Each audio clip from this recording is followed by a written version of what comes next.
아니, 이게 대체 무슨 일이야? 딸아, 몸이 대체 어떻게 된 거야? 엄마, 나 이제 이렇게 살 수 있어. 여기 인천국제공항에서 두 외국 여성이 서로 껴안고 오열하고 있습니다. 지나가는 사람들이 전부 이게 무슨 일인지 바라보고 있는데요. 대체 딸의 몸이 어떻게 되었다는 걸까요? 두 모녀의 이야기를 들어보시죠. 구독과 좋아요는 감동블라썸 영상 제작에 큰 힘이 됩니다. 안녕하세요. 저는 그레이스입니다. 캐나다 밴쿠버에서 태어났어요. 겨울이 길고 비가 많이 내리는 도시지만 어린 시절 제게는 평범하고 따뜻한 집이 있었습니다. 아빠는 회사원이었고 엄마는 집에서 저를 돌봐주셨어요. 그때만 해도 저는 다른 아이들과 다를 게 없는 평범한 아이였습니다. 그 사고가 일어난 건 제가 6살 되던 겨울이었어요. 밖은 눈이 펑펑 내리고 있었고 집안은 난로 덕분에 따뜻했습니다. 엄마는 부엌에서 저녁 준비를 하고 계셨고 저는 거실 바닥에 앉아 레고 블록을 가지고 놀고 있었어요. 그때 현관문에서 초인종이 울렸습니다. 택배 기사님이 오셨던 것 같아요. 엄마는 잠깐만 이라고 말씀하시며 부엌을 급히 나가셨습니다. 그런데 문제는 가스레인지 위에 큰 주전자가 올려져 있었다는 거예요. 물이 펄펄 끓고 있었는데 엄마가 깜빡하신 채로 나가셨던 겁니다. 저는 레고에 집중하고 있다가 갑자기 목이 말랐어요. 평소 엄마가 따뜻한 물을 컵에 따라주시곤 했는데 그날은 제가 직접 하려고 했습니다. 의자를 끌고 와서 가스레인지 앞에 올라갔어요. 주전자가 너무 무거웠지만 혼자서도 할 수 있다고 생각했습니다. 그런데 주전자를 들어올리는 순간 손이 미끄러졌어요. 뜨거운 물이 쏟아지면서 제 왼쪽 팔과 오른쪽 다리에 그대로 쏟아졌습니다. 그 순간의 고통은 지금도 생생해요.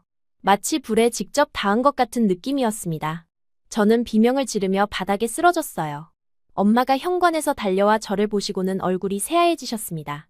아, 내가 뭔 짓을 한 거야 라고 외치시면서 급히 저를 안아 올리셨어요. 그 뒤는 정말 정신없었습니다. 응급실에 도착해서 의사 선생님들이 저를 치료해 주셨어요.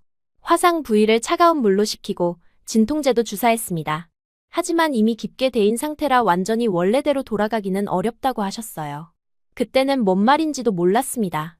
몇 주 동안 병원을 다니며 치료를 받았어요. 거즈를 갈아주고 연고를 발라주고 물집이 터진 곳을 소독해주고 아프긴 했지만 저는 금세 나을 거라고 생각했습니다. 엄마도 곧 괜찮아질 거야 라고 말씀해 주셨고요. 하지만 시간이 지날수록 제 피부는 원래 모습으로 돌아가지 않았어요. 팔과 다리에는 울퉁불퉁한 자국이 생겼고 색깔도 주변 피부와 달라졌습니다. 의사 선생님은 성장하면서 조금씩 좋아질 수도 있지만 완전히 없어지지는 않을 거라고 하셨어요. 그때부터 엄마의 표정이 달라지기 시작했습니다. 엄마는 밤마다 혼자서 우셨어요. 제가 잠든 줄 알고 방 밖에서 아빠와 속삭이며 이야기하시는 소리가 들렸습니다. 내가 조심했어야 했는데 내 잘못으로 우리 애가 평생 상처받고 살 거야 라는 말씀들이 어린 제 귀에도 들렸어요. 저는 엄마가 우시는 소리를 들을 때마다 가슴이 답답했습니다. 학교에 입학하면서 진짜 문제가 시작됐어요. 처음에는 긴팔 교복을 입고 있어서 괜찮았는데 체육 시간이나 여름이 되면서 상황이 달라졌습니다. 아이들은 호기심이 많아서 제 팔에 자국을 보고는 그게 뭐야? 라고 물어봤어요.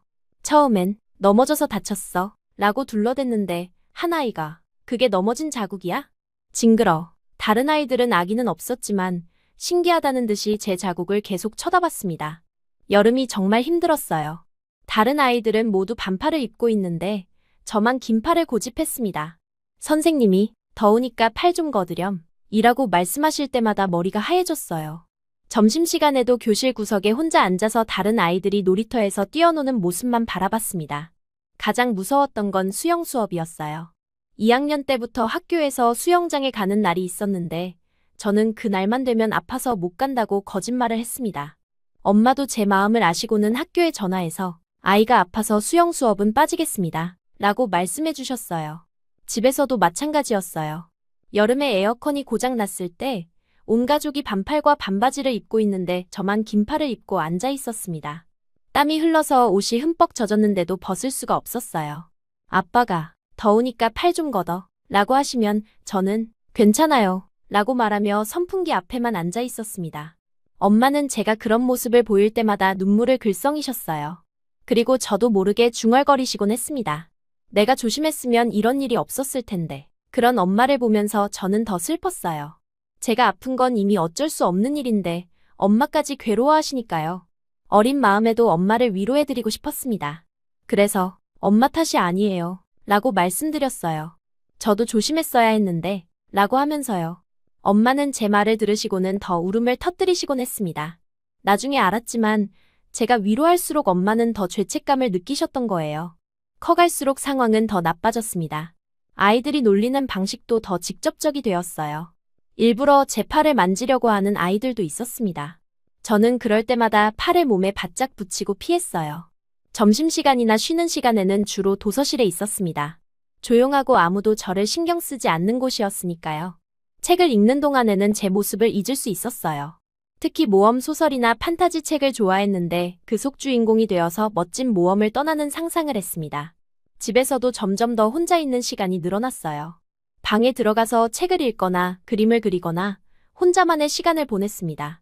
친구들이 집에 놀러 오자고 해도 거절했고 생일 파티 같은 데도 가지 않았어요.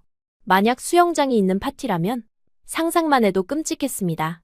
그렇게 크면서 정말 잊을 수 없는 일이 있었어요. 반 아이들과 함께 공원에서 피크닉을 하는 날이었는데 날씨가 너무 더웠습니다. 모든 아이들이 반팔을 입고 있었고 저만 긴팔 셔츠를 입고 있었어요. 선생님도 너무 더워 보인다 며 걱정해 주셨지만 저는 괜찮다고만 했습니다. 저는 거의 교실 구석에 투명인간이 되어 있었어요. 아이들도 저를 신경 쓰지 않았고 저도 먼저 다가가지 않았습니다. 쉬는 시간마다 책상에 엎드려서 책을 읽거나 그림을 그렸어요. 선생님들도 제가 조용하고 공부를 잘해서 별로 문제 삼지 않으셨습니다. 하지만 집에서는 엄마의 걱정이 점점 커지고 있었어요. 친구는 안 사겨? 밖에 나가서 놀지 그러니? 이런 말씀들을 자주 하셨지만 저는 괜찮아요. 집이 좋아요. 라고만 답했습니다. 진짜 속마음을 말씀드릴 수는 없었으니까요. 중학교에 올라가서도 상황은 크게 다르지 않았어요. 새로운 환경, 새로운 아이들이었지만 여전히 저는 긴팔과 긴바지만 고집했습니다. 체육복을 입을 때도 항상 긴팔 체육복을 요청했고 여름에는 정말 힘들었어요. 운동장에서 체육 수업을 할 때는 더위로 쓰러질 것 같았지만 그래도 참았습니다. 그 시절 저에게 가장 큰 위로가 되었던 건 책이었어요. 도서관에서 빌린 소설들을 읽으면서 주인공들의 이야기 속으로 빠져들었습니다.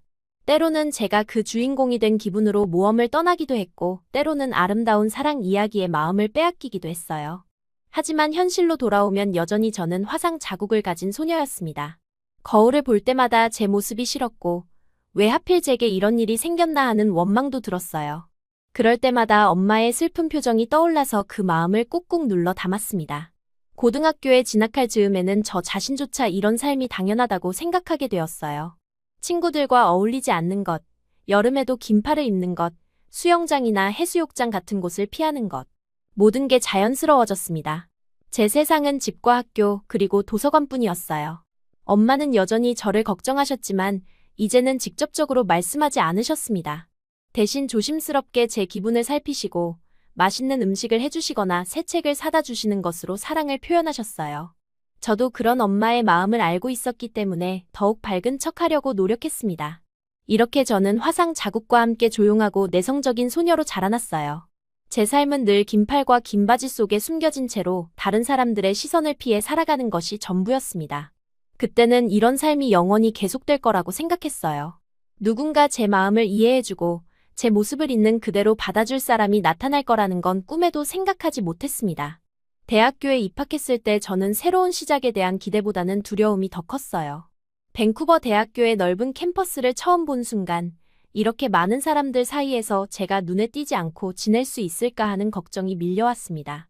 고등학교까지는 그래도 익숙한 환경이었는데 대학은 완전히 다른 세상이었거든요. 첫 수업에 들어갔을 때의 기억이 생생해요. 대형 강의실에 200명이 넘는 학생들이 앉아 있었는데 저는 제일 뒤쪽 구석 자리를 찾아서 앉았습니다. 여전히 긴팔 셔츠를 입고 있었고 다른 학생들이 편안한 차림으로 있는 모습을 보며 괜히 위축되었어요. 교수님이 옆 사람과 인사해보세요 라고 말씀하셨을 때 저는 고개만 살짝 숙이고 웃음으로 대신했습니다. 기숙사 생활도 쉽지 않았어요.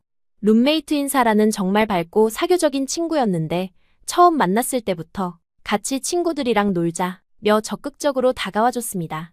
하지만 저는 항상 과제가 많아서 라든지 좀 피곤해서 라는 핑계로 거절했어요. 사라도 처음에는 계속 권했지만 시간이 지나면서 제가 혼자 있는 걸 선호한다는 걸 알아차린 것 같았습니다. 여름이 되면서 더 힘들어졌어요.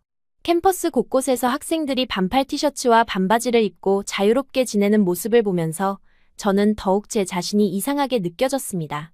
도서관 에어컨이 고장난 어느 날 모든 학생들이 시원한 옷차림으로 공부하고 있는데 저만 긴팔 셔츠를 입고 땀을 흘리며 앉아 있었어요. 사서 선생님이 걱정스럽게 괜찮냐? 고 물어보셨지만 저는 괜찮다고 말씀드릴 수밖에 없었습니다. 2학년이 되면서 조금 더 적응했다고 생각했는데 여전히 사람들과의 관계는 표면적이었어요. 수업에서 조별 과제를 할 때도 늘 뒷전이었고 카페에서 만나자고 하면 집에서 하는 게 좋겠다 몇 핑계를 댔습니다. 친구들이 수영장이나 해변으로 놀러 가자고 할 때는 아예 연락을 받지 않았어요. 그런 제가 문학과를 전공으로 선택한 건 당연했을지도 모릅니다. 책 속 세상에서만큼은 제가 자유로웠으니까요. 셰익스피어의 작품을 읽으면서 로미오와 줄리엣의 사랑의 마음을 빼앗기기도 했고 제인 오스틴의 소설 속 여주인공들의 당당함을 부러워하기도 했어요. 하지만 그건 어디까지나 책 속 이야기였습니다. 그 운명적인 날은 3학년 가을학기 중간고사 기간이었어요. 도서관에서 하루 종일 공부하고 오후 4시쯤 집으로 돌아가는 길이었습니다. 평소보다 일찍 나온 거라 캠퍼스에는 여전히 많은 학생들이 있었어요. 메인 스트리트를 걷고 있는데 갑자기 주차장에서 차 한 대가 후진하면서 나오는 게 보였습니다. 운전자가 저를 못 본 모양이었어요. 차가 제 쪽으로 빠르게 다가왔고 저는 깜짝 놀라서 옆으로 몸을 피했습니다. 그 순간 뒤에서 조심하세요 라는 외침과 함께 자전거 브레이크 소리가 들렸어요. 저는 뒤도 돌아보지 못하고 그대로 자전거와 부딪혔습니다. 땅에 넘어지는 순간이 슬로우 모션처럼 느껴졌어요. 가방이 먼저 떨어지고 책들이 사방으로 흩어졌습니다. 그리고 제가 바닥에 넘어지면서 긴팔 셔츠의 팔꿈치 부분이 찢어지는 소리가 들렸어요. 아, 안 된다는 생각이 머릿속을 스쳤습니다. 일어나려고 하는 순간 찢어진 소매 사이로 제 왼쪽 팔에 화상 자국이 그대로 드러나 있는 걸 봤어요. 평소에는 절대 보이지 않게 조심했던 그 자국이 지나가는 사람들 눈앞에 그대로 노출되어 있었습니다. 머릿속이 하얘졌고 심장이 너무 빨리 뛰어서 숨을 제대로 쉴 수가 없었어요. 주변에서 괜찮아요? 다쳤어요? 라는 목소리들이 들렸지만 저는 본능적으로 찢어진 소매 부분을 다른 손으로 꼭 감싸고 몸을 웅크렸습니다. 이렇게 많은 사람들이 보고 있다는 생각에 눈앞이 캄캄해졌어요. 어떻게 해야 할지 모르겠고 그냥 그 자리에서 사라져버리고 싶었습니다. 그때 누군가 제 앞에 쪼그려 앉더니 말없이 뭔가를 제 어깨에 걸쳐주었어요. 깔끔한 회색 셔츠였는데 따뜻한 온기가 느껴졌습니다. 고개를 들어보니 동양인 남자가 저를 내려다보고 있었어요. 나이는 저와 비슷해 보였고 검은 머리에 키가 꽤 큰 편이었습니다. 괜찮으세요? 이거 입고 가세요. 그는 정말 조용한 목소리로 말했어요. 제 찢어진 소매나 드러난 자국을 빤히 쳐다보지도 않았고 오히려 시선을 다른 곳으로 돌리며 제가 당황하지 않도록 배려해 주는 것 같았습니다. 그의 셔츠를 입으니 찢어진 부분이 완전히 가려졌어요. 저는 멍하니 지켜볼 수밖에 없었어요. 아직도 심장이 빨리 뛰고 있었고 이런 상황이 현실인지 믿기지 않았습니다. 평생 숨겨왔던 제 모습이 이렇게 갑자기 드러났다는 사실에 머릿속이 복잡했어요. 혹시 다치신 곳은 없으세요? 병원에 가보시는 게 좋을까요? 그가 진심으로 걱정하는 목소리로 물었어요. 저는 고개를 저으며 괜찮아요 라고 겨우 대답했습니다. 목소리가 떨리는 게 들릴까봐 걱정되었지만 그는 아무렇지 않다는 듯이 고개를 끄덕였어요. 그럼 근처 카페에서 잠시 앉아 계시면서 마음 진정하세요. 제가 차라도 한 잔 사드릴게요. 저는 처음에 거절하려고 했어요. 낯선 사람과 카페에 앉아 있다는 게 상상이 안 됐거든요. 하지만 그의 셔츠를 입고 있는 상황에서 그냥 가버릴 수도 없었고 무엇보다 아직 마음이 진정되지 않아서 혼자 집에 가기가 두려웠습니다. 카페는 캠퍼스 근처에 있는 작은 곳이었어요. 다행히 사람이 많지 않아서 구석자리에 앉을 수 있었습니다. 그는 저에게 뭘 드실래요? 라고 물었고 저는 따뜻한 차 아무거나 라고 답했어요. 목소리가 아직도 떨리고 있었는데 그는 전혀 신경 쓰지 않는 것 같았습니다. 잠시 후 그가 캐모마일 차 2잔을 들고 왔어요. 진정에 도움이 될 거예요. 라고 하면서요. 저는 따뜻한 차를 마시면서 조금씩 마음이 안정되는 걸 느꼈습니다. 그동안 그는 창밖을 내다보거나 자신의 차를 마시면서 저에게 부담을 주지 않으려고 노력하는 것 같았어요. 제가 너무 빨리 자전거를 탔나 봐요. 정말 죄송합니다. 그가 먼저 사과했을 때 저는 깜짝 놀랐어요. 사실 차를 피하려던 제가 갑자기 움직인 거였는데 그가 사과할 이유는 전혀 없었거든요. 아니에요. 제가 갑자기 뛰어든 거예요. 라고 말했지만 그는 어쨌든 다치게 해서 미안해요. 라고 했습니다. 다행히 크게 다치지 않으신 것 같네요. 셔츠는 괜찮으니까 그냥 가져가세요. 저는 당황해서 아니에요. 빨아서 돌려드릴게요. 라고 말했어요. 그런데 그는 웃으면서 괜찮아요. 어차피 빨래할 셔츠가 많아서요. 라고 답했습니다. 그의 미소를 보니 정말로 괜찮다는 게 느껴졌어요. 차를 다 마시고 나서 저는 일어날 채비를 했어요. 이상하게도 처음 만난 사람인데 마음이 편안했습니다. 아무것도 묻지 않고 아무것도 따지지 않는 그의 태도가 고마웠어요. 정말 고맙습니다. 라고 인사하고 카페를 나왔습니다. 집으로 돌아가는 길에 그의 셔츠를 입은 채로 걸으면서 저는 이상한 기분을 느꼈어요. 오늘 같은 일이 일어났는데도 세상이 끝나지 않았다는 사실이 신기했습니다. 물론 여전히 부끄럽고 당황스러웠지만 그 남자의 자연스러운 반응 덕분에 생각보다 큰 상처를 받지 않은 것 같았어요. 그날 밤 잠자리에 들면서 저는 계속 그 남자를 생각했습니다. 어떻게 저런 상황에서 그렇게 침착하고 배려 깊게 행동할 수 있을까요?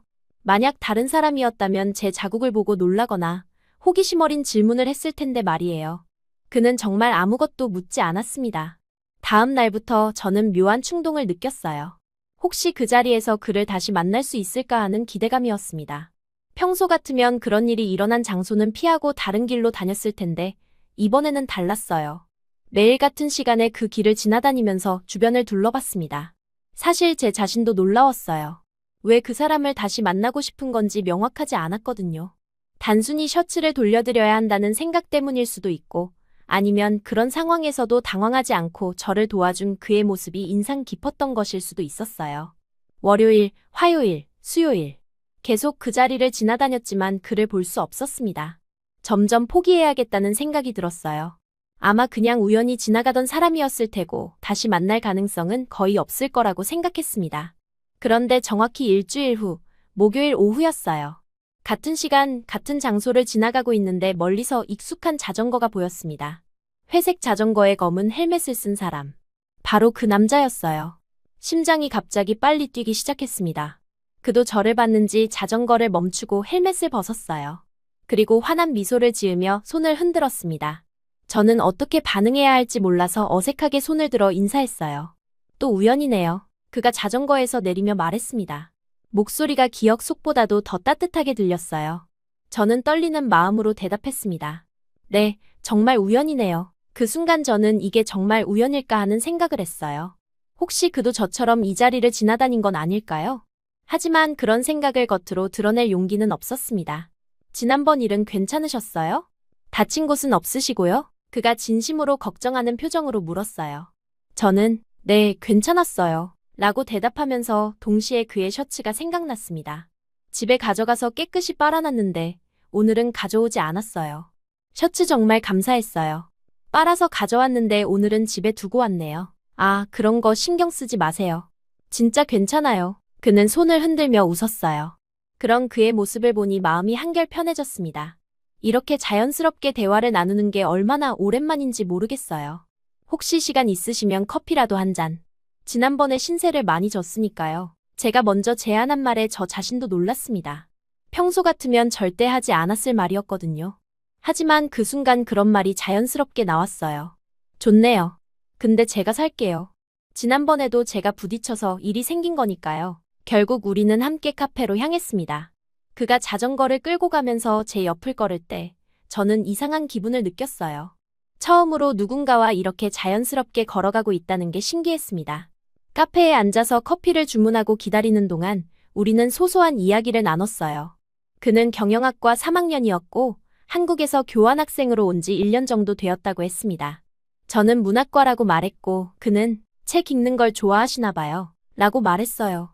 네, 어렸을 때부터 책을 많이 읽었어요. 저는 한국 문학도 좀 읽어보고 싶은데 영어로 번역된 걸 찾기가 쉽지 않더라고요. 그렇게 우리의 첫 대화가 시작되었습니다. 책 이야기, 대학생활 이야기, 캐나다와 한국의 차이에 대한 이야기. 시간 가는 줄 모르고 이야기했어요. 그와 함께 있으니 제가 평소보다 훨씬 말이 많아지는 것 같았습니다. 그날의 만남이 끝날 때 저는 이런 시간이 다시 있었으면 좋겠다는 생각을 했어요. 물론 겉으로 드러내지는 않았지만 마음속으로는 그런 바람을 품고 있었습니다. 혹시 이것이 새로운 시작의 신호일까요? 그때는 몰랐지만 그 우연한 만남이 제 인생을 완전히 바꿔놓을 거라는 사실을 말이에요. 그날 카페에서 나눈 대화 이후로 우리의 만남은 자연스럽게 이어졌어요. 처음에는 그냥 우연히 마주쳤을 때 잠시 인사를 나누는 정도였지만 점점 계획적인 만남으로 발전해갔습니다. 저는 그에게 셔츠를 돌려드려야 한다는 핑계로 먼저 연락을 했어요. 그렇게 연락처를 주고받게 되었습니다. 첫 번째 정식 만남은 캠퍼스 근처 작은 서점에서였어요. 저는 그에게 한국 문학을 영어로 번역한 책들을 소개해드리고 싶다고 제안했습니다. 사실 누군가에게 책을 추천한다는 건 제게는 정말 특별한 일이었어요. 지금까지 혼자서만 책을 읽고 혼자서만 감상했는데 처음으로 다른 사람과 공유하고 싶다는 마음이 들었거든요. 서점에서 우리는 한국 작가들의 작품을 함께 둘러봤습니다. 김영하의 작품, 한강의 소설들. 제가 하나씩 설명드릴 때마다 그는 진지하게 들어주셨어요. 그리고 이런 작품들이 있는 줄 몰랐네요. 정말 흥미로워 보여요. 라고 말씀하셨습니다.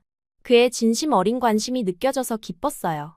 그날 서점에서 나올 때 그는 제가 추천한 책 몇 권을 사셨습니다. 읽고 나서 이야기해요. 라고 하시면서요. 그 말을 들었을 때 가슴이 두근거렸어요. 앞으로도 계속 만날 수 있다는 뜻이었으니까요. 시간이 지나면서 우리는 일주일에 두세 번씩 만나게 되었습니다. 때로는 카페에서, 때로는 공원을 산책하면서, 때로는 캠퍼스 벤치에 앉아서 이야기를 나눴어요. 주제는 다양했습니다. 책 이야기, 영화 이야기, 각자의 꿈과 목표에 대한 이야기. 저는 평생 이렇게 자유롭게 누군가와 대화해 본 적이 없었어요. 가장 인상 깊었던 건 그가 저에게 절대 부담을 주지 않았다는 점입니다. 만약 제가 어떤 질문에 대답하기 어려워하면 자연스럽게 다른 화제로 넘어갔어요. 그리고 항상 제 의견을 존중해 주셨습니다.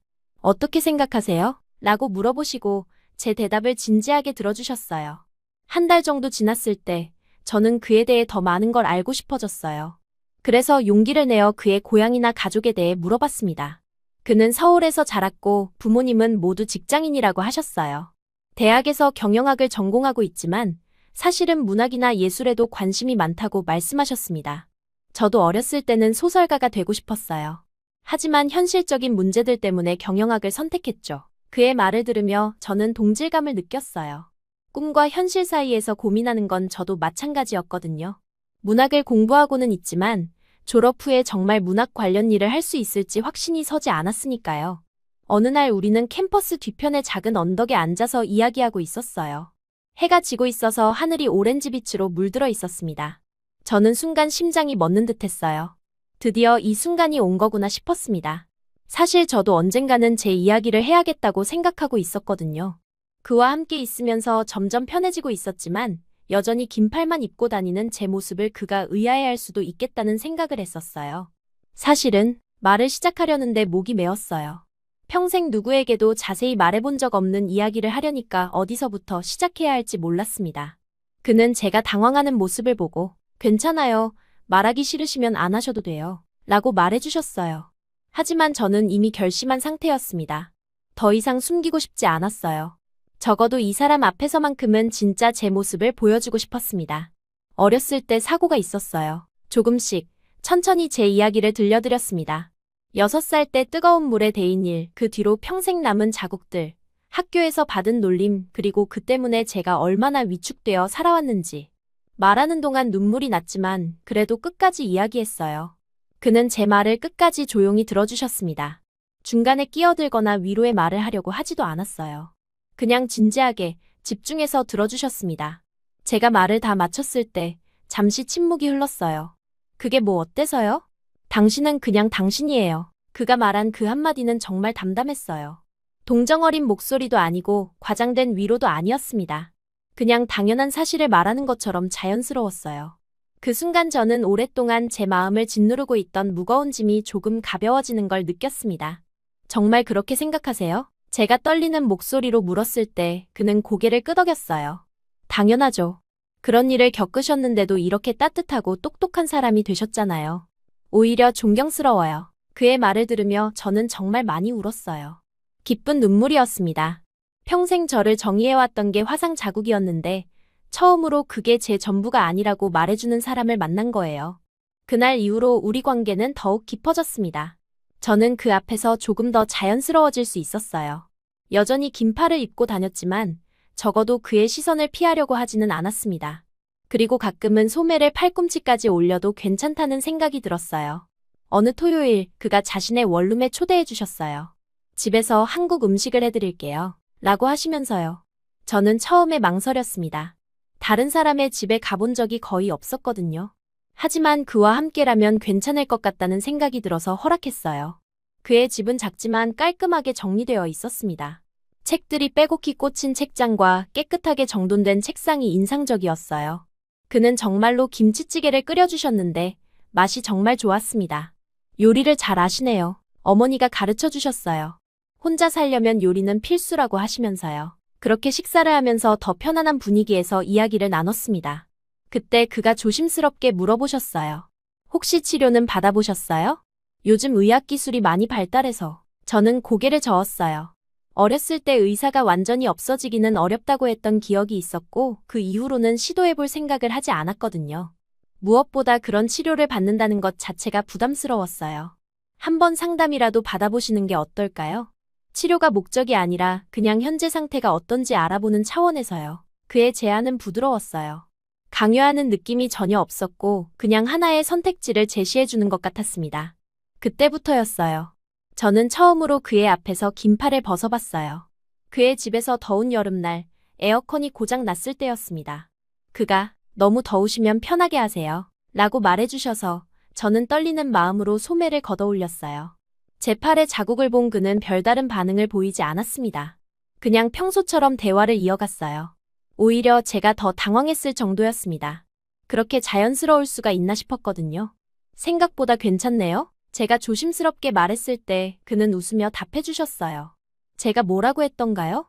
그런 게 뭐 어때서요? 그날 밤 집에 돌아가서 저는 거울 앞에서 오랫동안 제 모습을 바라봤습니다. 처음으로 제 자국이 그렇게 끔찍하게 보이지 않았어요. 여전히 흔적은 있었지만 그것이 제 전부를 정의하지는 않는다는 생각이 들었습니다. 몇 개월이 지나면서 저는 점점 변해갔어요.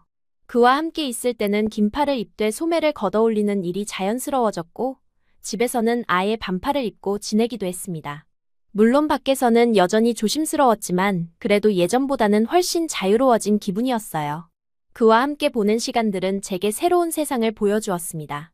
누군가를 좋아한다는 감정, 누군가와 마음을 나눈다는 기쁨, 그리고 있는 그대로의 나를 받아주는 사람이 있다는 안정감. 모든 게 처음 경험하는 감정들이었어요. 어느 날 그가 말했습니다. 당신과 함께 있으면 저도 더 나은 사람이 되는 것 같아요. 저는 그 말을 듣고 깜짝 놀랐어요. 항상 저만 그에게서 도움을 받는다고 생각했는데 제가 그에게도 좋은 영향을 준다는 걸 처음 알았거든요. 그렇게 우리는 서로에게 특별한 존재가 되어갔습니다. 저는 평생 처음으로 사랑이라는 감정을 알게 되었고 그 사랑은 제 삶을 완전히 다른 색깔로 물들이고 있었어요. 더 이상 숨어있지 않아도 되고 더 이상 혼자가 아니라는 사실이 저에게는 기적 같았습니다. 하지만 이 모든 변화와 행복 속에서도 저는 아직 모르고 있었어요. 집에서 기다리고 있는 또 다른 시련과 그 시련이 우리의 사랑과 제 인생을 어떻게 시험에 들게 할지 말이에요. 그와 함께 보내는 시간이 늘어나면서 집에서는 미묘한 변화가 시작되었어요. 처음에는 엄마도 제가 밝아진 모습을 보고 기뻐하셨습니다. 오랫동안 혼자만 지내던 제가 누군가와 만나고 있다는 사실에 안도하시는 것 같았어요. 하지만 시간이 지날수록 엄마의 표정에는 걱정이 스며들기 시작했습니다. 엄마는 제가 외출할 때마다 누구를 만나는지 궁금해하셨어요. 처음에는 그냥 관심 있는 정도였지만 점점 더 구체적인 질문들을 하시기 시작했습니다. 저는 아직 남자친구가 있다고 말씀드릴 준비가 안 되어 있어서 애매하게 넘어갔어요. 하지만 엄마의 예리한 눈빛을 피하기는 어려웠습니다. 어느 토요일 저녁 그와 만나서 늦게 들어온 적이 있었습니다. 평소보다 1시간 정도 늦었을 뿐인데 엄마가 거실에서 기다리고 계셨어요. 지켜보시는 시선에서 평소와 다른 긴장감을 느낄 수 있었습니다. 저는 도서관에서 공부하고 왔다고 말씀드렸지만 엄마는 뭔가 석연치 않다는 표정을 지으셨어요. 며칠 후 엄마가 제 방으로 들어오셔서 조심스럽게 말을 꺼내셨습니다. 최근에 기분이 좋아 보이는데 무슨 좋은 일이 있냐고 물어보셨어요. 저는 학교 생활이 재미있어져서라고 대답했지만 엄마는 여전히 의심스러운 눈빛을 거두지 않으셨습니다. 시간이 지나면서 엄마의 걱정은 점점 더 노골적으로 드러났어요. 제가 외출할 때마다 반복되는 질문들이 부담스러워졌습니다. 가장 힘들었던 건 엄마가 제 옷차림에 대해 언급하기 시작한 거였어요. 어느 날 평소보다 소매가 조금 짧은 티셔츠를 입고 나갔을 때 엄마가 지적하셨습니다. 조심해야 한다고, 제가 어떤 상황인지 잘 안다고 말씀하셨어요. 그 말은 저를 다시 현실로 끌어내렸습니다. 아무리 그 앞에서 편해졌다고 해도 여전히 저는 남들과 다른 모습을 가진 사람이었어요. 엄마의 걱정도 이해할 수 있었지만 동시에 답답함도 느꼈습니다. 몇 주 후 결정적인 사건이 벌어졌어요.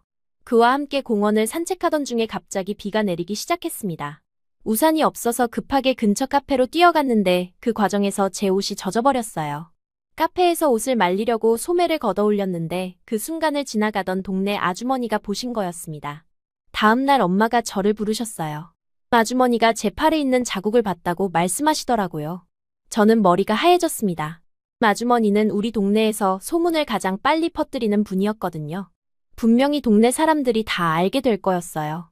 엄마는 평소보다 목소리를 높이시며 말씀하셨습니다. 제가 얼마나 조심해야 하는 상황인지 모르냐고, 사람들이 뭐라고 할지 생각해봤냐고 하시면서 제가 상처받으면 당신은 어떡하냐고 하셨어요. 오랫동안 참아오셨던 걱정이 한꺼번에 터져나오는 것 같았습니다. 그 말을 들으며 저는 가슴이 답답해졌습니다. 엄마의 걱정을 이해하지 못하는 건 아니었지만 저도 조금씩 변하고 있는 중이었거든요. 그런데 엄마는 여전히 저를 보호해야 할 연약한 존재로만 보고 계신 것 같았어요. 저는 이제 어른이니까 알아서 할 수 있다고 말씀드렸지만 엄마는 알아서 한다는 게 팔뚝 보여주고 다니는 거냐고 반박하셨습니다. 그 대화는 점점 격해졌어요. 엄마는 제가 더 조심해야 한다고 하셨고 저는 감정이 올라와서 목소리를 높였습니다. 평생 이해하려고 노력했고 엄마를 위로하려고 했는데 정작 제가 조금 나아지려고 하면 막으시는 것 같다는 생각이 들었어요. 며칠 후 더 큰 갈등이 벌어졌습니다. 그와 만나서 밤 10시에 들어왔는데 엄마가 현관에서 기다리고 계셨어요. 이 시간까지 어디서 뭘 했냐고 물으시더니 친구냐 남자친구냐고 직접적으로 물어보셨습니다. 저는 깜짝 놀랐어요. 엄마가 눈치채셨다는 게 믿기지 않았습니다. 아무리 숨기려고 해도 제 변화된 모습으로 알 수 있으셨던 모양이에요. 저는 그가 제 상황을 알고 있다고 말씀드렸어요. 그러자 엄마는 그 사람이 저를 받아줄 거라고 생각하냐고 물으셨습니다. 그 말은 저에게 큰 충격이었어요. 엄마는 여전히 제가 누군가에게 받아들여지기 어려운 존재라고 생각하고 계신 거였습니다. 저는 제게도 행복할 권리가 있다고 말씀드렸습니다. 엄마는 권리는 있지만 현실은 다르다고, 상처받는 건 결국 저라고 하셨어요. 그건 엄마가 정할 일이 아니라고 말씀드렸을 때 엄마도 목소리를 높이시며 세상이 그렇다고 하셨습니다. 평생 쌓여있던 서로의 감정이 한꺼번에 폭발하는 것 같았어요. 저는 엄마가 항상 저를 약한 사람으로만 보고 보호해야 할 대상으로만 생각한다고 말씀드렸습니다. 엄마는 제가 다치는 걸 못 보겠다는 게 잘못이냐고 반문하셨어요. 그 순간 저는 더 이상 참을 수 없었습니다. 평생 마음속에 묻어두었던 감정이 터져나왔어요. 이게 다 엄마 때문이라고, 제가 이렇게 살게 된 게 누구 탓이냐고 소리쳤습니다. 그 말이 나오자마자 방 안이 조용해졌어요. 엄마의 얼굴이 창백해지셨고 저도 제가 한 말에 놀랐습니다. 엄마가 그때 조심했으면 이런 일이 없었을 거라고, 제가 왜 평생 이런 고생을 해야 하냐고 계속 말했어요. 엄마는 그 자리에 주저앉으시며 소리 없이 눈물을 흘리기 시작하셨습니다. 저는 그 모습을 보고 바로 후회했지만 이미 늦었어요. 엄마는 떨리는 목소리로 당신이 그랬다고, 다 당신 잘못이라고 말씀하시며 제 방으로 가셨어요. 그날 밤 문틈으로 엄마가 우시는 소리가 들렸습니다. 저도 밤새 잠을 이루지 못했어요. 평생 이 말을 하지 않으려고 노력했는데 결국 해버린 거였습니다. 그 다음부터 집안 분위기는 완전히 달라졌어요. 엄마와 저는 서로 말을 하지 않았습니다. 필요한 경우에만 최소한의 대화만 나누었어요. 식사도 따로 했고 마주쳐도 눈을 맞추지 않았습니다. 저는 그 상황이 너무 괴로웠어요. 화가 나서 그런 말을 했지만 정말로 엄마를 원망하고 싶지는 않았거든요. 하지만 먼저 사과하기도 어려웠습니다. 제 마음속에 정말로 그런 감정이 있었던 것도 사실이었으니까요. 그런 상황에서 저는 그에게 더욱 의지하게 되었습니다. 집에서는 말할 사람도 없고 마음도 편치 않았는데 그와 함께 있을 때만큼은 숨을 쉴 수 있었어요. 하지만 그에게도 이런 상황을 다 털어놓기는 어려웠습니다. 그가 걱정스럽게 물어볼 때마다 저는 괜찮다고 대답했어요. 한 달 정도 그런 상태로 지냈을 때 그가 충격적인 소식을 전해왔습니다.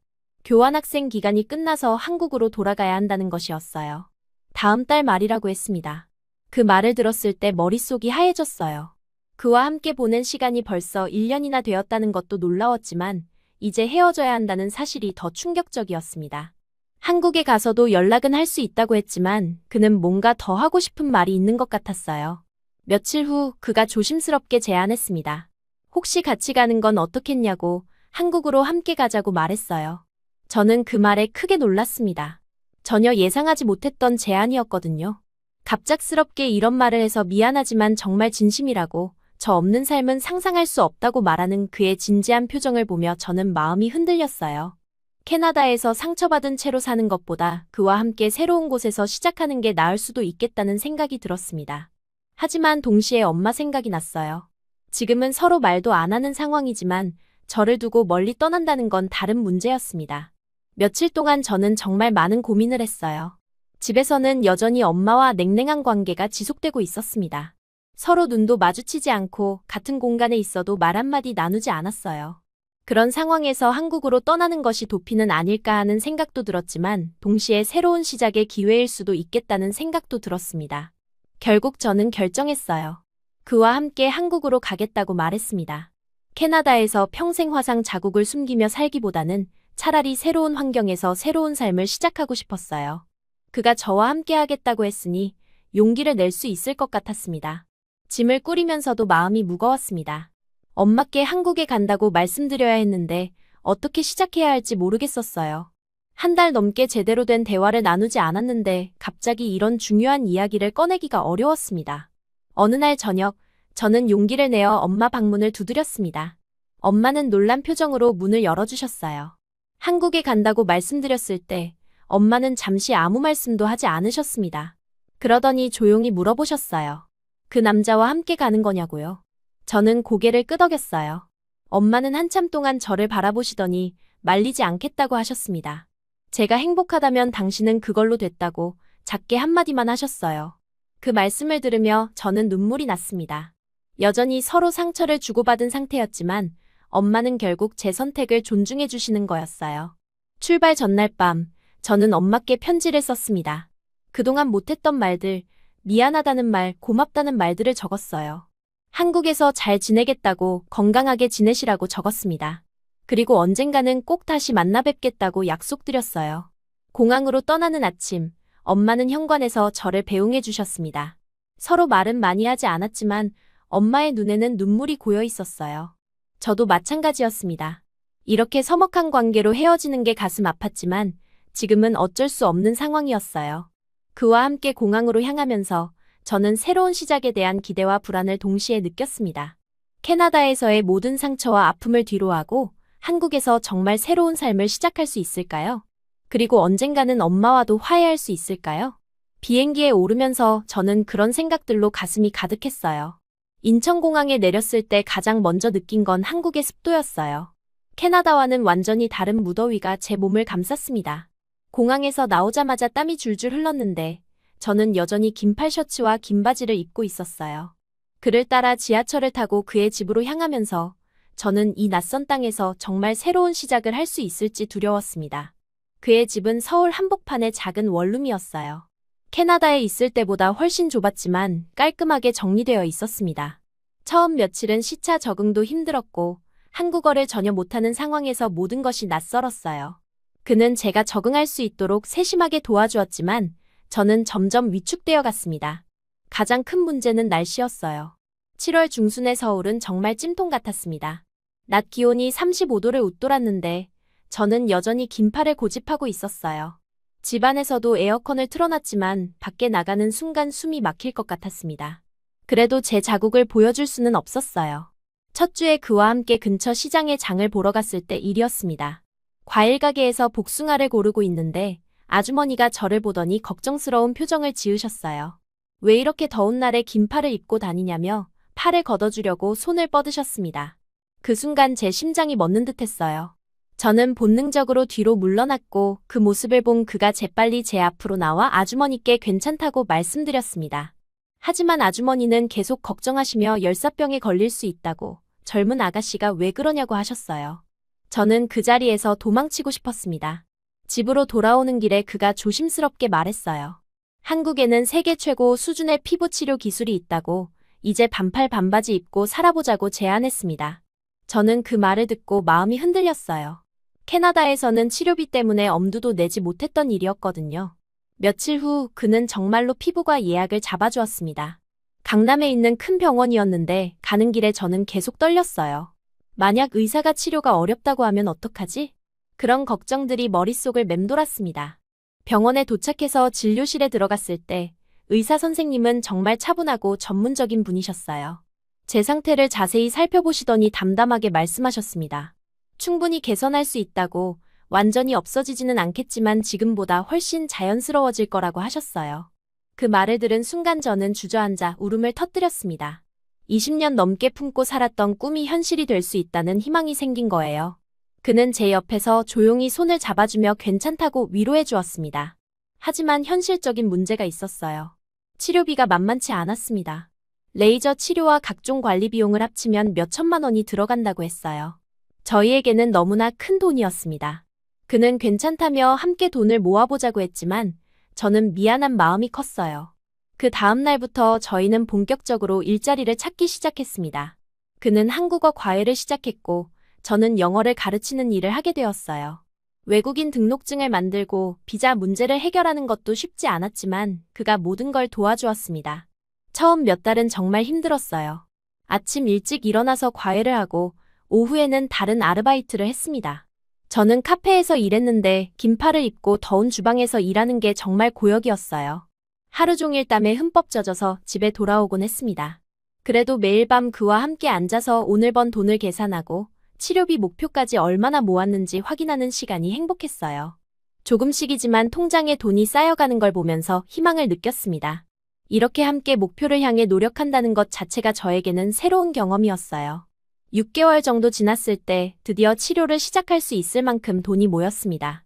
첫 번째 레이저 치료를 받는 날, 저는 떨리는 마음으로 병원에 갔어요. 아프긴 했지만 참을 만했고 무엇보다 드디어 시작이라는 생각에 기뻤습니다. 치료는 생각보다 오래 걸렸어요. 2주에 한 번씩 병원에 가서 레이저를 받고 집에서는 매일 처방받은 연고를 발랐습니다. 처음 한두 달은 별 변화가 없는 것 같아서 조급했지만 3개월쯤 지나니까 조금씩 달라지는 게 보였어요. 매일 아침 일어나서 거울을 보는 게 일상이 되었습니다. 어제보다 조금 더 옅어진 것 같은 자국을 보면서 혼자 미소를 짓곤 했어요. 그도 제 변화를 보면서 정말 기뻐해 주었습니다. 조금씩 좋아지고 있다고, 정말 잘 되고 있다고 격려해 주었어요. 치료를 시작한 지 8개월쯤 되었을 때 저는 처음으로 집안에서 반팔을 입어봤습니다.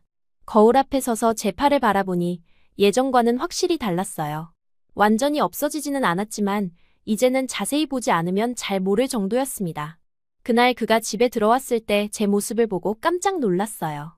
정말 많이 좋아졌다고, 이제 밖에서도 반팔을 입을 수 있을 것 같다고 말해주었습니다. 저는 아직 용기가 나지 않는다고 했지만 마음속으로는 기대감이 부풀어 오르고 있었어요. 몇 주 후 드디어 그 순간이 왔습니다.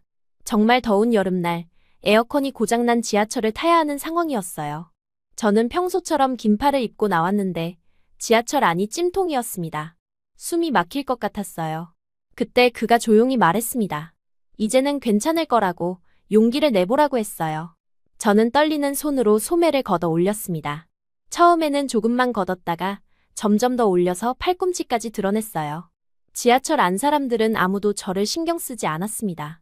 당연한 일이었지만 저에게는 기적 같은 순간이었어요.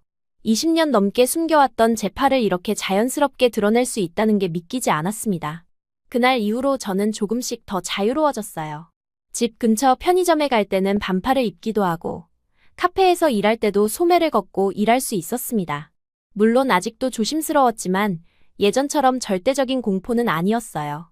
1년이 지날 무렵 제 피부는 정말 많이 좋아져 있었습니다. 거의 눈에 띄지 않을 정도였어요. 의사 선생님도 정말 잘 되었다고, 이제 일상생활에는 전혀 지장이 없을 거라고 말씀해 주셨습니다. 그 기간 동안 저와 그의 관계도 더욱 깊어졌습니다. 함께 고생하며 돈을 모으고 치료 과정을 지켜봐주고 제가 변화해가는 모습을 응원해준 그에게 저는 더없이 고마웠어요. 이런 사람이 제 곁에 있다는 게 행운이라고 생각했습니다. 어느 날 저녁, 우리는 한강공원을 산책하고 있었어요. 제가 반팔을 입고 자연스럽게 걷는 모습을 보면서 그가 말했습니다. 정말 많이 변했다고, 이제는 자신감 있는 모습이 보인다고 했어요. 저도 그렇게 느끼고 있었습니다. 하지만 그때 문득 엄마 생각이 났어요. 한국에 온 지 벌써 1년이 넘었는데 제대로 된 연락을 한 번도 못했습니다. 가끔 안부 문자는 주고받았지만 전화통화는 한 번도 하지 않았어요. 그때의 갈등과 상처가 아직도 남아 있었거든요. 그가 제 표정을 보더니 무슨 생각을 하고 있냐고 물어봤습니다. 저는 엄마 이야기를 했어요. 이렇게 좋아진 모습을 보여드리고 싶지만 어떻게 연락을 해야 할지 모르겠다고 말했습니다. 그는 잠시 생각하더니 말했어요. 이제 어머니를 모시자고, 더 이상 서로 아프게 하지 말자고 했습니다. 엄마도 저를 걱정하고 계실 거라고, 제가 이렇게 잘 지내고 있다는 걸 보여드려야 한다고 했어요. 그의 말을 듣고 저는 많은 생각을 했습니다.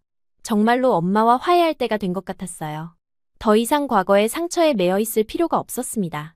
제가 이렇게 변했으니 이제는 엄마도 안심하실 수 있을 거라고 생각했어요. 며칠 동안 고민한 끝에 저는 용기를 내어 엄마께 전화를 걸기로 했습니다. 1년 반 만에 처음으로 목소리를 듣게 될 텐데 어떤 말부터 시작해야 할지 막막했어요. 하지만 그가 옆에서 응원해 주었고 저도 더 이상 미룰 수 없다는 생각이 들었습니다. 전화기를 들고 엄마 번호를 누르는 순간 제 손이 떨렸어요. 1년 반 만에 처음으로 엄마 목소리를 듣게 되는 거였습니다. 신호음이 몇 번 울린 후 엄마가 전화를 받으셨어요. 처음에는 누구냐고 물어보시더니 제 목소리를 듣고는 잠시 말이 없으셨습니다. 엄마의 목소리는 처음엔 많이 떨리고 있었어요. 저도 마찬가지였습니다. 뭐부터 말해야 할지 모르겠어서 한참을 망설이다가 그냥 안부부터 물어봤어요. 엄마는 건강하시냐고, 잘 지내고 있냐고 조심스럽게 물어보셨습니다. 목소리에서 그동안 얼마나 걱정하셨는지가 느껴졌어요. 통화가 이어질수록 엄마의 목소리에 힘이 생겼습니다. 저도 점점 편해지면서 한국에서의 생활에 대해 조금씩 이야기하기 시작했어요. 치료를 받았다고 말씀드렸을 때 엄마는 깜짝 놀라셨습니다. 정말이냐고, 많이 좋아졌냐고 몇 번이나 물어보셨어요. 저는 정말 많이 좋아졌다고, 이제는 반팔도 입을 수 있을 정도라고 말씀드렸습니다. 그 말을 들으시고 엄마는 한참 동안 말씀이 없으셨어요. 그러다가 조용히 우시는 소리가 들렸습니다. 기쁜 눈물이라는 걸 알 수 있었어요. 1시간 넘게 통화를 하면서 저는 엄마께 그동안 못했던 이야기들을 다 해드렸어요.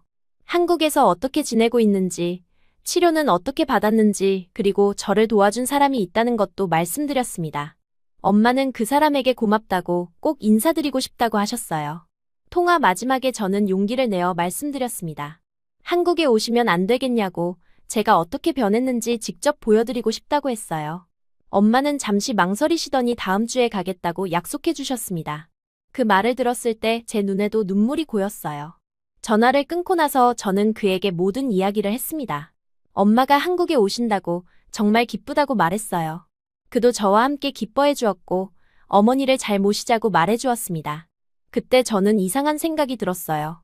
엄마 앞에서 제가 이렇게 변한 모습을 보여드리려면 정말 당당하게 보여야겠다는 생각이었습니다. 다음 날 저는 그와 함께 쇼핑을 나갔어요. 평생 처음으로 짧은 치마와 반팔 티셔츠를 사려고 했습니다.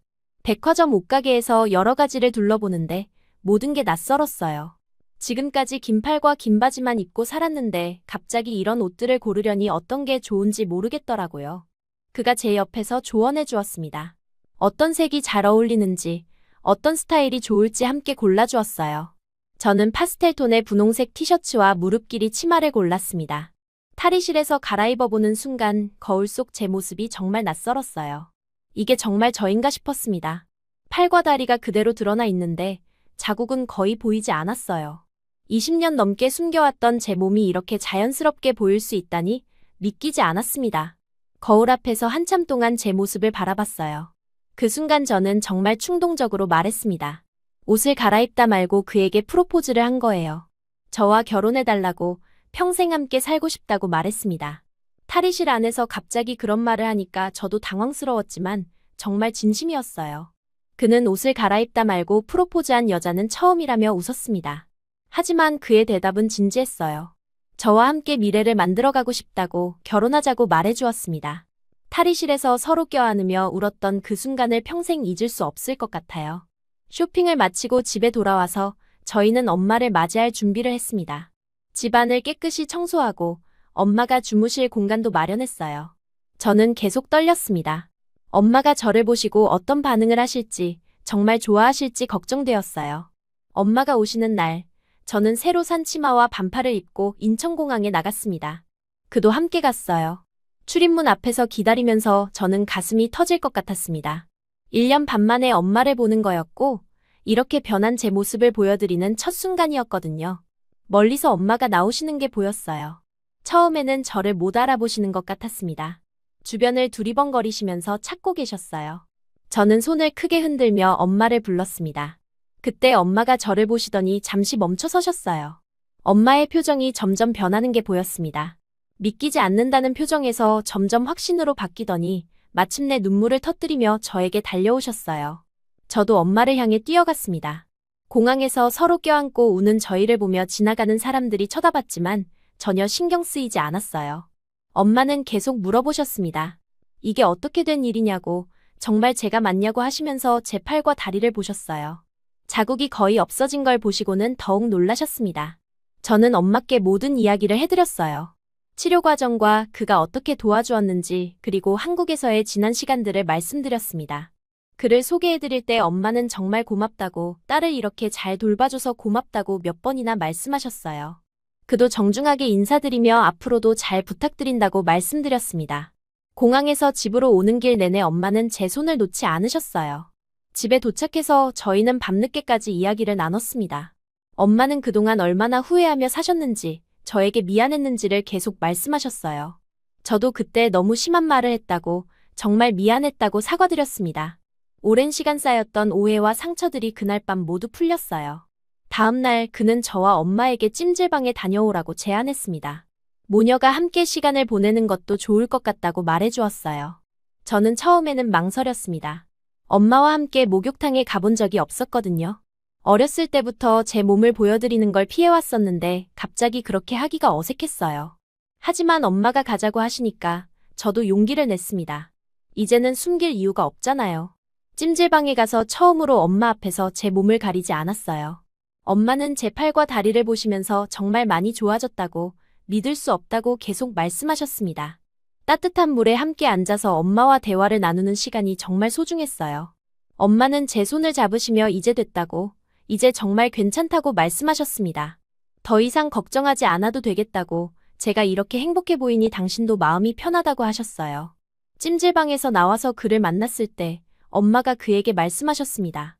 정말 고맙다고, 이제 당신은 제 사위라고 인정한다고 하시면서 앞으로도 딸을 잘 부탁한다고 말씀하셨어요. 그 순간 저는 정말 모든 게 완성된 기분이었습니다. 몇 주 후 저희는 정식으로 결혼 준비를 시작했습니다.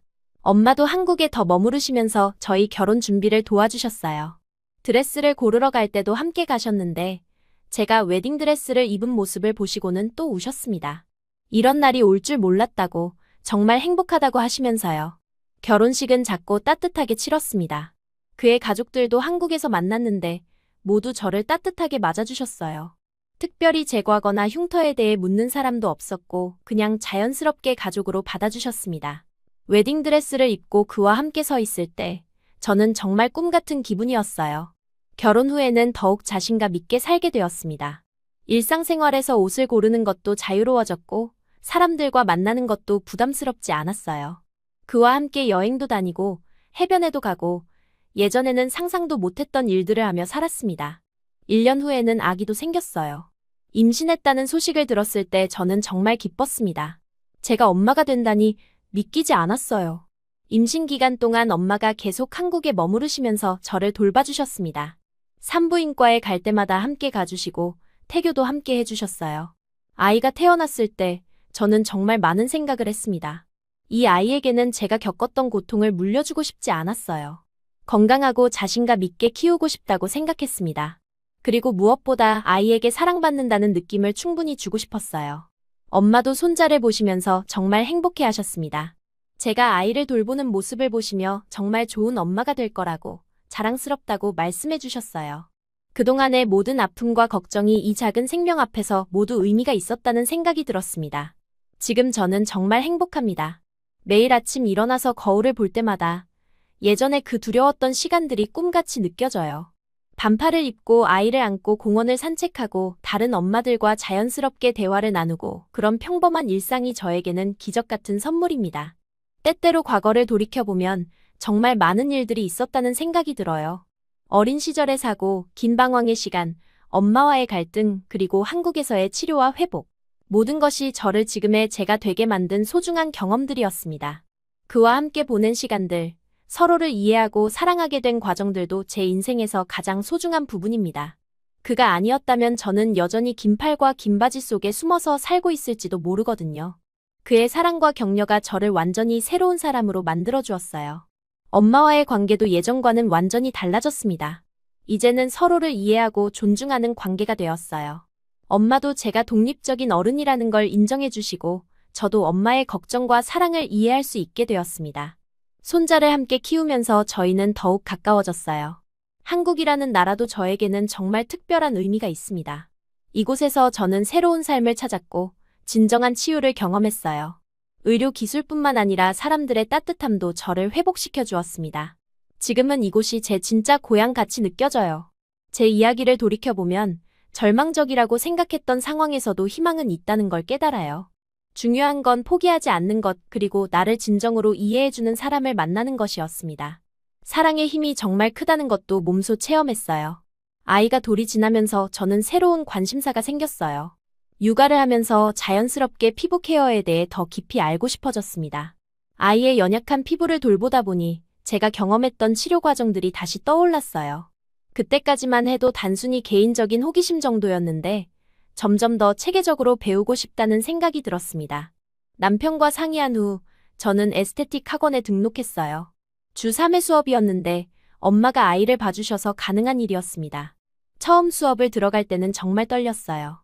20대 초반 학생들 사이에서 30대 주부가 공부한다는 게 어색할 수도 있겠다는 생각이 들었거든요. 하지만 막상 수업을 들어보니 정말 흥미로웠습니다. 피부의 구조, 화상 흉터의 치유 과정, 다양한 치료법들. 제가 직접 경험했던 것들을 이론적으로 배우니까 더욱 이해가 잘 되었어요. 강사님도 제가 실제 경험이 있다는 걸 알고 나서는 많은 관심을 보여주셨습니다. 6개월간의 교육 과정을 마치고 자격증을 취득했을 때 저는 정말 뿌듯했어요. 새로운 분야를 배운다는 것 자체가 자신감을 주었습니다. 그런데 자격증을 딴 후에도 바로 일을 시작하지는 않았어요. 아직 아이가 어리기도 했고 더 공부하고 싶은 마음이 있었거든요. 그러던 중 우연히 온라인 커뮤니티를 알게 되었습니다. 화상이나 흉터 때문에 고민하는 사람들이 모인 곳이었어요. 거기서 올라오는 글들을 보면서 제 과거가 떠올랐습니다. 절망적인 마음으로 혼자 고민하는 사람들, 치료 정보를 찾지 못해 헤매는 사람들. 모두 예전의 제 모습이었어요. 처음에는 댓글로 간단한 조언만 달았습니다. 제가 받았던 치료에 대한 정보나 병원 추천 같은 것들이었어요. 그런데 사람들의 반응이 생각보다 뜨거웠습니다. 직접 경험한 사람의 이야기라서 더 신뢰할 수 있다고, 정말 도움이 된다고 말해주었어요. 몇 달 후, 저는 더 체계적으로 정보를 공유해보자는 생각이 들었습니다. 그래서 인스타그램 계정을 하나 만들었어요. 처음에는 익명으로 시작했습니다. 제 치료 전후 사진을 공개하는 건 아직 용기가 나지 않았거든요. 인스타그램에 올린 첫 번째 게시물은 화상 흉터 치료에 대한 기본 정보였습니다. 어떤 병원을 찾아야 하는지, 어떤 치료법들이 있는지, 비용은 대략 어느 정도 드는지. 제가 직접 알아보고 경험한 것들을 정리해서 올렸어요. 반응이 예상보다 좋았습니다. 팔로워 수는 많지 않았지만 댓글로 감사하다는 말들을 많이 받았어요. 저처럼 오랫동안 고민했던 사람들이 제 글을 보고 용기를 냈다는 이야기들을 들으면서 이런 일이 정말 의미 있는 일이라는 생각이 들었습니다. 몇 개월이 지나면서 팔로워 수가 점점 늘어났어요. 그때부터 더 다양한 내용들을 올리기 시작했습니다. 흉터 관리법, 메이크업으로 가리는 방법, 심리적 극복 과정. 제가 겪었던 모든 경험들을 나누었어요. 어느 날 한 팔로워가 제게 메시지를 보냈습니다. 자신의 딸이 어린 시절 사고로 화상을 입었는데 제 이야기를 보고 희망을 갖게 되었다고 했어요. 그 메시지를 읽으면서 저는 정말 많은 생각을 했습니다. 제가 어릴 때 이런 정보와 희망의 메시지를 볼 수 있었다면 얼마나 좋았을까 하는 생각이 들었어요. 그때부터 저는 더욱 적극적으로 활동하기 시작했습니다. 직접 얼굴을 공개하지는 않았지만 제 이야기를 더 자세히, 더 솔직하게 공유했어요. 캐나다에서의 어린 시절, 학교에서 받았던 따돌림, 엄마와의 갈등, 한국에서의 치료 과정. 모든 것을 진솔하게 털어놓았습니다. 사람들의 반응은 정말 뜨거웠어요. 제 이야기에 공감한다는 댓글들이 수백 개씩 달렸고, 자신의 이야기를 털어놓는 사람들도 많아졌습니다. 어느새 작은 커뮤니티가 형성된 거였어요. 1년쯤 지났을 때 제 계정 팔로워가 5만 명을 넘어섰습니다. 정말 놀라운 일이었어요. 저는 유명해지려고 시작한 게 아니었는데 어느새 많은 사람들이 제 이야기에 관심을 갖게 된 거였습니다. 그즈음 몇몇 언론에서 인터뷰 요청이 들어왔어요. 처음에는 거절했습니다. 아직 얼굴을 공개할 준비가 안 되어 있었거든요. 하지만 계속 요청이 들어오면서 이것도 더 많은 사람들에게 도움이 될 수 있는 방법이라는 생각이 들었습니다. 남편과 엄마 그리고 시댁 식구들과도 상의했어요. 모두들 제가 하고 싶은 대로 하라고 응원해 주었습니다. 특히 남편은 제가 이런 일을 통해 더욱 자신감을 갖게 되었다며 자랑스러워했어요. 첫 번째 TV 인터뷰를 할 때는 정말 떨렸습니다. 방송국에 가서 메이크업을 받고 스튜디오에 앉아 있는 동안 가슴이 두근거렸어요.